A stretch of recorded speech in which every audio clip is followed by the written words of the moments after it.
Yo, what is going on, YouTube? I am Germ here. We are live right now on twitch.tv/I_am_Germ. I would love it if you guys came and hung out with us sometime. Check out the first link in the description below. Drop us a follow, maybe a prime if you got that too.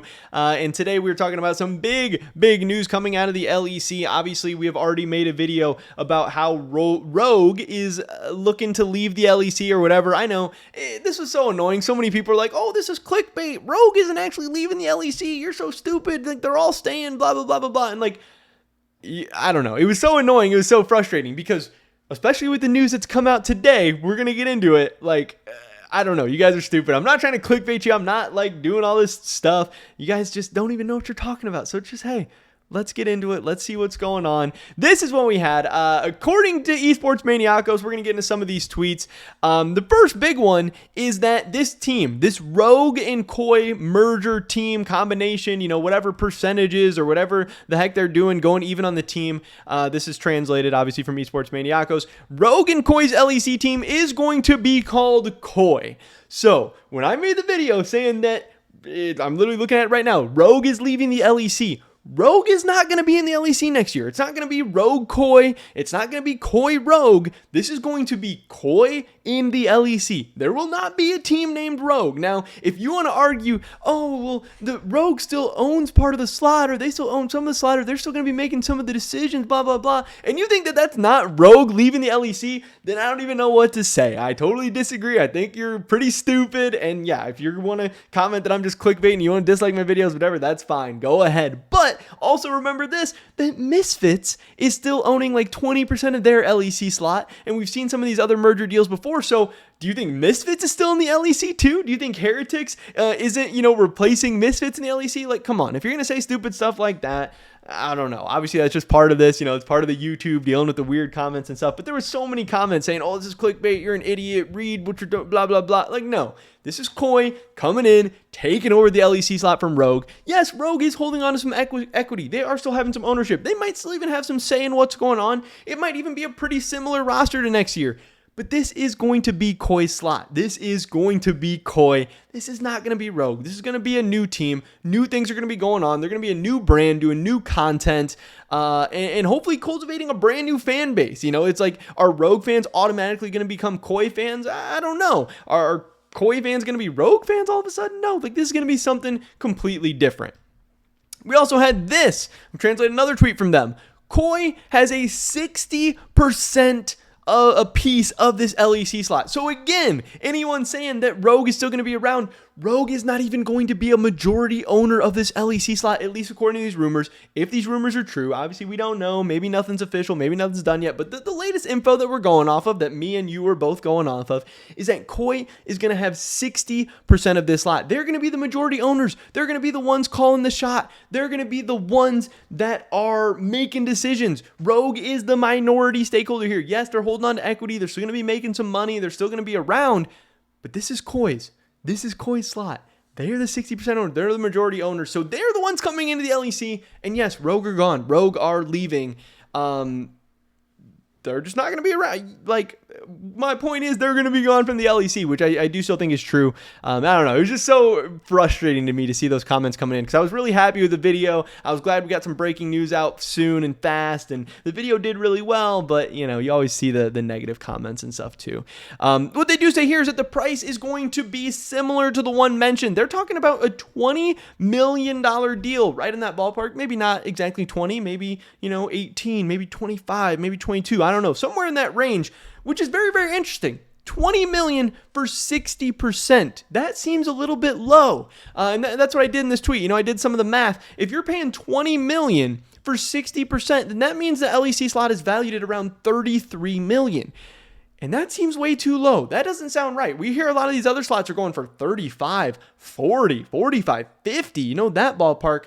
So how the heck was Koi able to get this deal? How the heck is Koi able to get 60% of an LEC slot for just $20 million or $20-ish million? And if they were able to get this, why are these other teams not jumping on this deal? Where's K-Corp? Where's Navi? Where's FaZe? Why are they not paying $20 million to get 60% of an LEC slot? This seems like an absolute steal. This seems like highway robbery.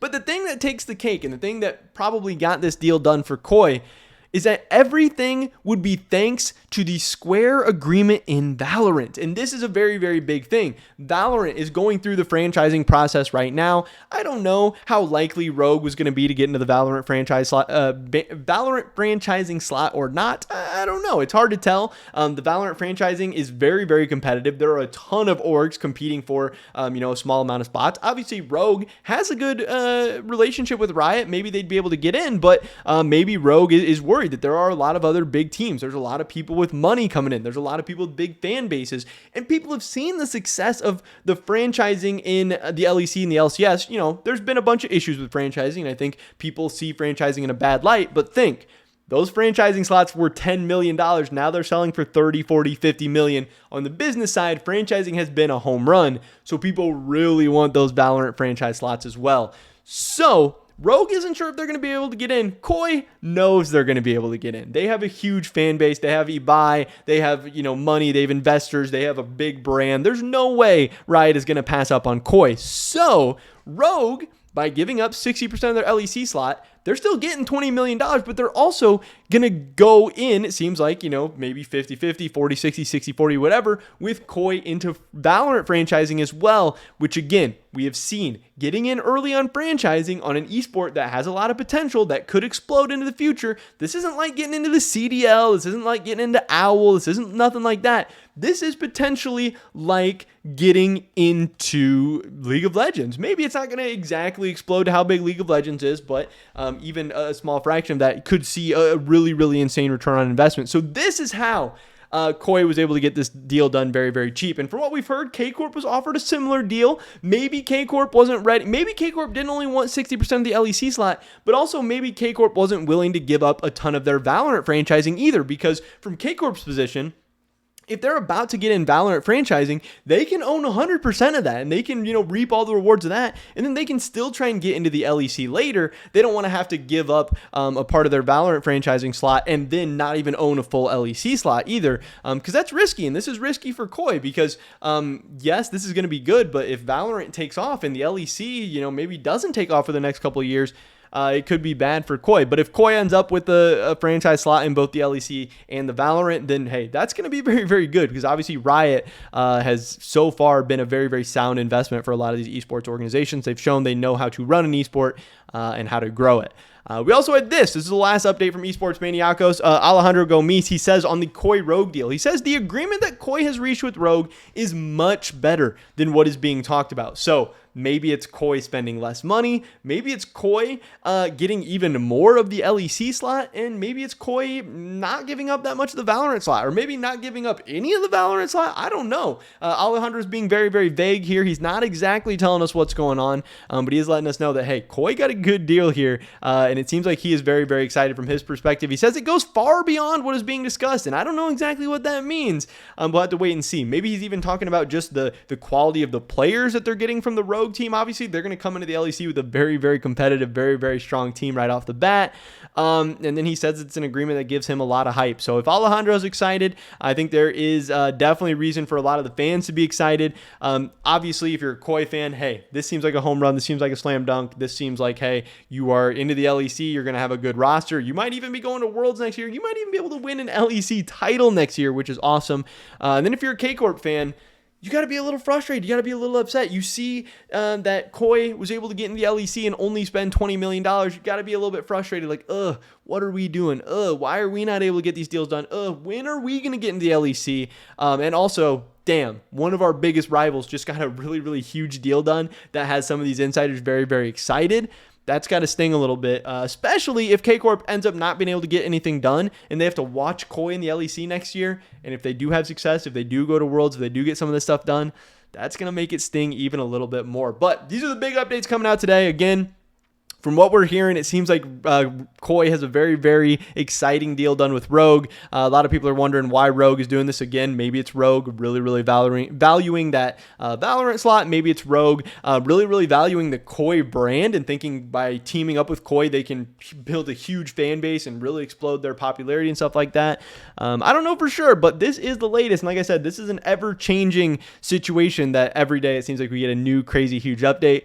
I can't wait to hear what's coming out next. But we'll have to wait and see. Pretty much it for this video today, guys. Somebody drop a like if you did enjoy it. Leave a comment down below. Let me know what you guys think about anything we talked about in this video today. Come hang out with us on Twitch, twitch.tv/I_am_germ. Drop us a follow. Maybe drop us a Prime if you've got that as well. Yeah, hopefully catch you guys in the next one. But until then, peace. Thank you, Lemon Chris.